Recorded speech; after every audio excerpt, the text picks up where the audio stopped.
Last night, Joe Scarborough, host of Television Morning Joe, debated New York Times columnist Paul Krugman on my PBS program. At issue, the need for budget cuts to reduce the deficit and deal with the debt.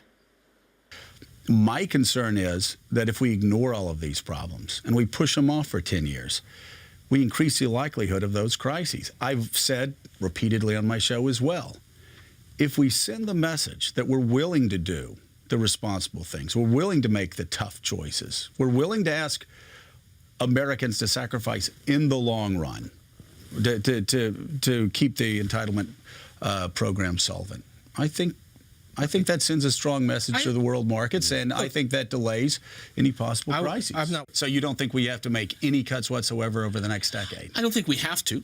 If the economy recovers, we could start doing some cutting, but we don't have to for the next decade, right? We don't have to. We will eventually have to deal with healthcare costs. We'll eventually have to deal with the costs of the programs we want, but there is no urgency, and no urgency means not this year, not next year, not in the next 5 years, and arguably not in the next 10 years. On his blog, Krugman called it his Denver debate moment, referring to President Obama's weakest performance during last fall's presidential debate. It's interesting, though, and to see them having a real dialogue and real conversation is the kind of thing you hope is happening in Washington, but you wonder. And so how were they together? I mean, because they have been at each other's throats. What was it like? Well, they had two separate messages. I mean, Paul Krugman believes that the debt does not need to be dealt with until 10 years out.